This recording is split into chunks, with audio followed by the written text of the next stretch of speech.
బేజాన్ అయితే నేను నెలలో ఒక 2, 3 సార్లన్నా కంపల్సరీ చేస్తా. చాలా మంచిది బేజా తింటే. ప్రెగ్నెంట్ వాళ్ళు తింటేనైతే ఇంకా చాలా మంచిది. ఎందుకంటే హెల్త్‌కు లోపలున్న బేబీకి అయితే చాలా మంచిదని అంటారు. ఇంకా నేను తలకాయ కూర చేస్తున్నా కదా!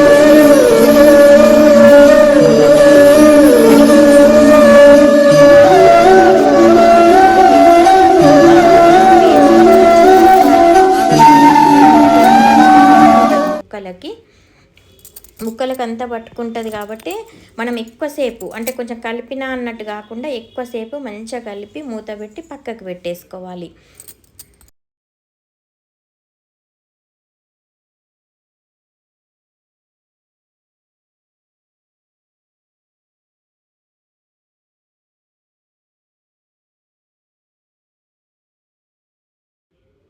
ఎంత ఎక్కువ కలిపితే అంత మంచిది. అంటే పట్టుకుంటుందని అంతసేపు కలిపిన. బాగా కలిపిన తర్వాత మూత పెట్టి పక్కకు పెట్టుకున్న తర్వాత ఇంకా ఉల్లిగడ్డలు గున్నీ కట్ చేసి ఇచ్చింది. ఉల్లిగడ్డలు అయితే మంచిగా నీట్గా కట్ చేస్తుంది. అన్నీ వచ్చు గున్నికి కూడా. చాలా నేర్చుకున్నది, కర్రీస్ అవి నేర్చుకున్నది. చపాతీ అయితే అసలు ఎంత రౌండ్గా చేస్తుంది నాకన్నా ఎక్కువ.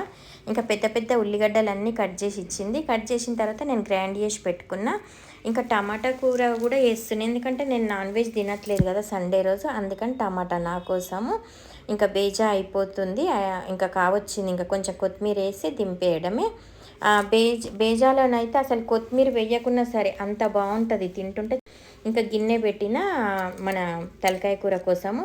ఇంకా నూనె పోసి నూనె బాగా మంచిగా వేడెక్కిన తర్వాత మనం గ్రైండ్ చేసి పెట్టుకున్న ఉల్లిగడ్డ వేయాలి. ఉల్లిగడ్డ బాగా మంచిగా కొంచెం కలిపి మూత పెట్టేసుకొని పెట్టుకోవాలి కొద్దిసేపు. అది కొంచెం మగ్గుతున్నప్పుడు అల్లం ఎల్లిగడ్డ పేస్ట్ వేసిన. అల్లం ఎల్లిగడ్డ పేస్ట్ కూడా మంచిగా కలిపి బాగా కొద్దిసేపు మూత పెట్టాలి. మూత పెట్టి మళ్ళీ తీస్తే అట్లా మగ్గుతుంది కదా. అప్పుడు మగ్గేటప్పుడేమో బిర్యానీ ఆకు, పువ్వు అవన్నీ గున్నేసింది. అవన్నీ చూసిర్రా, నేను చెప్తుంటే వేస్తుంది పక్కకి. అవన్నీ వేసిన అదంతా కొంచెం మగ్గుతుంది. ఏదైనా కొంచెం గోలనివ్వాలి, లేకపోతే వాసన పచ్చి వాసన వస్తుంది కదా ఏదైనా. అందుకని ఇదేమో పౌడరు, గరం మసాలా పౌడర్ నేనే ఇంట్లో చేసుకుంటా. లవంగాలు, దాచిన చెక్క, యాలకుల పొడి అన్నీ కలిపి పౌడర్ చేసి పెట్టుకుంటా. ఆ పౌడర్ అయితే 1.5 స్పూను, అంటే చిన్న ఉంది కదా స్పూన్, చూసిరు కదా. ఆ టీ స్పూన్తో ఆ స్పూన్తోనైతే నేను 1.5 స్పూన్ వేసేసిన.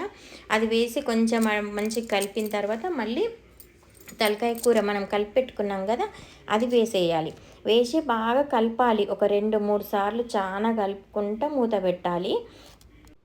ఎప్పుడైనా మనం నాన్ వెజ్ వండేటప్పుడు మట్టుకు కొంచెం పీసులు అవి గోలాలి. లేకపోతే ఏంటంటే ఒక్కొక్కరు ఏంటంటే నేను చూసి అంటున్నా, గోలక ముందే వాటర్ పోసేస్తారు. అదంతా కౌసు కౌసు అంత వాసన వస్తుంది, నీచు వాసన వస్తుంది కదా. అందుకని అదిగో అట్లా బాగా 2, 3 సార్లు కలిపిన తర్వాత అట్లా దగ్గరికి వస్తూ ఉంటుంది కదా. అప్పుడు ఆ పీస్ ఏంటంటే కొంచెంగా గోలుతూ ఉంటుంది. మా వేడికి బాగా గోలి ఆ వాసన, నీసు వాసన అనేది రాకుండా మంచిగా టేస్ట్ మంచిగా వస్తుంది.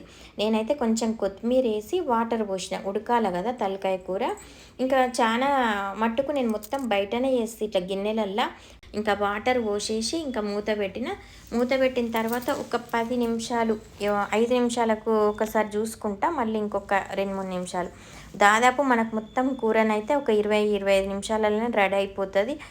ఇవాళ ఫాదర్స్ డే కదా, అందరికీ ఫాదర్స్ డే శుభాకాంక్షలు అండి. కానీ మా నాన్ననైతే నేను 3వ తరగతి చదువుతున్నప్పుడే నాన్న చనిపోయిండు. నాకైతే నాన్న ఇట్లా అంటే ఇట్లా ఉంటాడని తెలుసు, కానీ ఎత్తుకున్నది, ముద్దాడుతున్నది అది అసలు ఏమీ గుర్తులేదు మా నాన్నదైతే.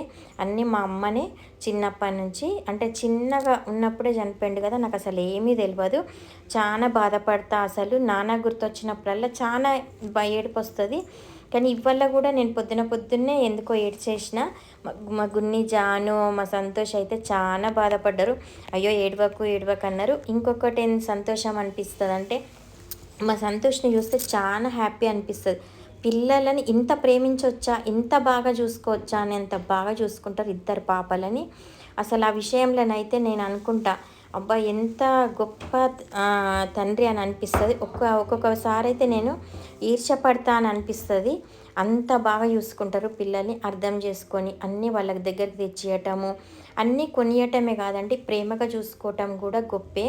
అంత ప్రేమగా చూసుకుంటాడా నాకే ఒక్కొక్కసారి అనిపిస్తుంది. అంత బాగా చూసుకుంటాడు సంతోష్ అయితే పిల్లల్ని. ఇవాళనైతే అందరికీ హ్యాపీ ఫాదర్స్ డే అండి. బాయ్ అండి. Thank you.